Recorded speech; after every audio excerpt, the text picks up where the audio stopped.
High on Life is one of the most unhinged comedic shooters I've ever played. From insane battles versus aliens to shooting random dudes that look like this, and hilarious dialogue from both the enemies and your own arsenal. With 32 trophies inside of the main game and 12 within the DLC, High on Knife, I'll be completing both of these for this platinum today. Strap on in, because it's platinum time. The game actually starts off by loading up another game inside of a game. I know, weird. But within this, we're being chased down by a bunch of evil Karens, but it turns out to be your ex-wife's new boyfriend's clone. Yeah, I don't know. It's a mess. But then we're rudely interrupted by our sister, who barges into our room, offering us some of that white, if you know what I mean. We follow her outside, and out of nowhere, an alien spacecraft crashes. I mean, we're a pretty young guy. We're quite interested to see what it's all about. And this is when we meet Kenny, our gun. He spits this random goo all over us, which is how we're able to communicate with him and understand the language. And he's like our guide throughout the entire game. Our first task from Kenny is to kill off all of these G3-membered aliens and steal this random teleportation crystal to get the heck off of Earth. We plop this bad boy down inside of our kitchen and we teleport on in. Once we are here, Kenny instructs us that we need to find this bounty hunter that used to be world renowned. However, we find him and he's pretty down bad as he's homeless now.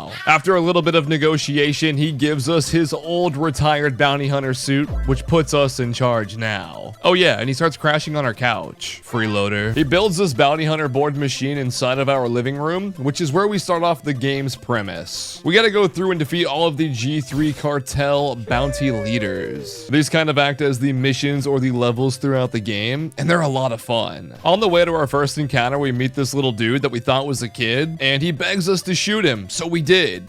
You shot me, I'm dead. Which gives us our first achievement of the game. Don't worry, we find out later that he's actually 30 years old and he just never grew. We fight our way through the slums, find our way into the laundromat, which is going to be the secret entrance for our first encounter, where we find these two little ant caterpillar whatever things, and they have Knifey held captive. So we take Knifey back, we kill both of them, learn the power of melee, and make our way to the first boss. For being the first boss fight of the game, it was honestly a lot of fun, as we had to dodge a lot of projectiles, use our gun, use the knife swing ability, and just go ahead and cause mayhem on this little guy. Praying mantis? I don't freaking know. We got an achievement for it though. We made our way back to the house and Knifey and Gene have some really bad beef. So he wants us to stab him, which we get an achievement for doing, and apparently we're gonna stab him later in the game. I don't know yet. Yeah, fuck you, Gene. We do pick up our second bounty of the game, which is Krubis, and we hop into the portal and make our way on to his land. Within the next area, we meet whatever the hell this thing is. It's some sort of like Care Bear mixed with like a Sour Patch Kid. I don't freaking know, dude. And as we work our way throughout the Ravina, we do find a full army of these mother frickers. They're honestly pretty cute, bro. Don't get me twisted. Anyways, they told us we could find the coordinates for Krubis by going into the mine shaft and inserting it onto a blank disc. So that's exactly what we did. So we like plopped this dude's coordinates into our wrist and summoned him towards us. And then he jumps into the ground and freaking makes us fall through to this little mine shaft, and then we have a full out boss battle, which was really freaking cool to be honest. Anyways, we killed him and then his body started to freak out and glitch. But hey, there's another achievement as Knifey digs on in. We then get the 7th achievement as we unlock Gus, which was Krubis' shotgun weapon. He's ours now. But then it's back to the drawing board as we pick up our 3rd bounty to take on Douglas. As we make our way into Ridge City, we get our 8th achievement for popping 20 grunt eyeballs. I'm assuming this is from getting headshots on grunts or something. As we go inside, this yellow fuck tells us that we have to get the goop armor.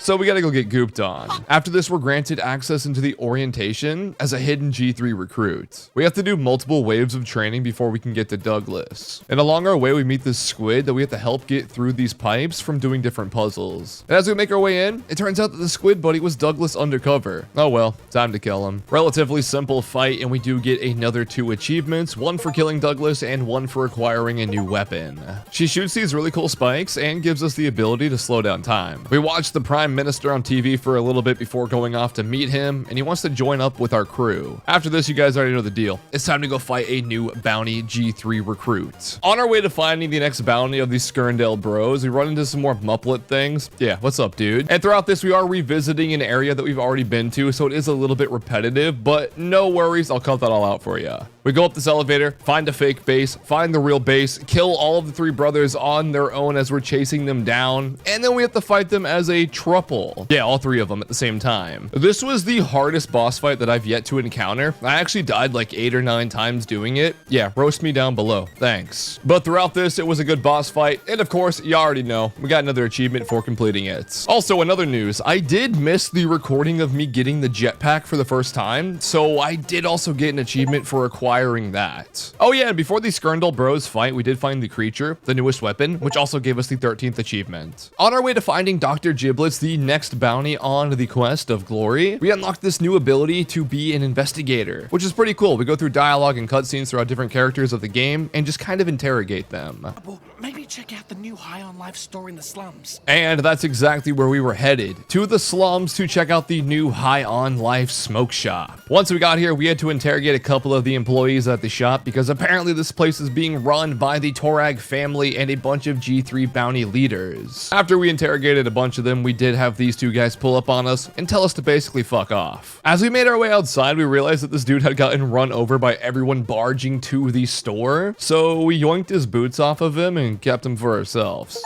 Oh yeah, an achievement. All right. Listen, we're still on the hunt to find Dr. Giblets, so we have to go back into the investigative mode, check out a bunch of things inside of his little warehouse, and eventually we find him. And upon finding him, he slips and falls and kills himself. Unlucky, buddy. Oh, whoa. We got the achievement for defeating him, and then we got thrown into a little arena mode because apparently if he were to die, he would set someone that killed him on this mission. So we took out all the waves of enemies and made our way out. On our way out, we picked up this new creature, which isn't a weapon yet. We have to kind of like rebuild him, but he looks pretty down bad. Anyways, on our way back, we have this nice little conversation with Kenny at an Applebee's, and he's telling us the entire time that he's the reason that G3 invaded his planet to begin with, and that he's basically a little rat. Oh yeah, we pick up the achievement for paying our bill at Applebee's. However, on our way back home, we find out that Gene put our house address and our name on blast for some advertisements, and we have the entire G3 on our tail. Make our way back, Kenny puts in a new coordinates for a place and takes us back to his home island. We take the portal and finally find Lizzie and Tweeg, where we eventually tell Lizzie that she needs to break up with him, so she comes back home with us. Once we get home, we talk with Gene and the other guns, and Kenny finally confesses. The guns are pretty mad, but they tell us that they're gonna help us defeat Nipulon, which is our next bounty, and then they want no part of Kenny's life. So here we go, on to Nipulon, the final bounty. On our way to Nipulon, we have to have a battle shootout with this random ant dude to get more information from Mr. Mac and Cheese. Once we get the information, we're able to cross this bridge over back into the terrain. After getting the flower to heal the goop monster, we're able to get gooped on and make our way into the HQ area. This place is really freaking weird, and it is the final stop before getting to Nipulon's office, where we can have one of the most insane boss fights of the entire game. It's really freaking sick, dude. Subscribe. The Nipulon fight was like 10 minutes long, as we had to go through multiple different stages of defeating him and clones and going through different amounts of battles that had us going through the entire game all over again. It was honestly a really good time. I didn't die during it, which was super sick, but overall, dude, the overall production of this boss fight and writing, or whatever you want to call it, was just such a good time. We also got the achievement for spending 15 hours at a nightclub. That was right here. Anyways, we have every single gun out now, and we're making our way down the hallway to finally put Nipulon to his place. This does give us the achievement for defeating Nipulon, and of course the game's not over yet. We got more shit to do. We make our way back where we see Gene working on Let's Do It, and we finally pop the achievement for getting him as one of our weapons. The only thing he can say though is, "Let's do it!" After this, we actually make our way back onto Earth, where we have to make our way to the final boss of the game with using Let's Do It for the first time, which is super freaking cool. And the boss fight went a little something like this. Oh, if it is all but, dude, you're evil. You're like cut and dry evil. That's just the only way you're capable of viewing things. I can't show you guys too much about the end of the game because I don't think it's suitable for YouTube, but we do get the achievement for defeating the final boss, Garmantuous, and we also get another achievement for carrying the secret quote-unquote vial the entire game. We get the cutscene credits, and now it's time for some more cleanup, baby. During the cleanup replay, we get the Gunning for Your Job achievement, which is for having Squeezy out during the Krubis mission. Yeah, pretty annoying missable achievement. During some of the miscellaneous trophies, we actually had to do a warp base to create a movie theater, which gave us an achievement. achievement. We also got the achievement to explore every single warp base throughout doing this. And then we got the final step for Globo's rise to fame as we watch this little dude go from nothing to famous. At the end of the second playthrough, we had to sacrifice a different weapon into Garmantuous for another achievement. And on the way to the final boss fight, you also say goodbye to Pseudo, which gives you an achievement. I forgot to include this during the last couple of clips. And we finally get the RNG God-related achievement for watching the annoying commercial. During one of the warp bases, we find Dr. Gurgulu's hideout, and we go ahead and get an achievement for doing so. Next up, we have 3 more achievements to finish off this game, which is going to be finding all the trading cards, the Lugalox boxes, and unlocking every post in the Bounty Hunter forums. 3 pretty easy. Well, they're more collectible, but we're gonna get them done. We then go ahead and go back through every single area, getting all of the Lugalox boxes in each location, and bam! That's the achievement. Mods Please Ban is the final achievement within High on Life, which has you doing every single Bounty Hunter forum mission.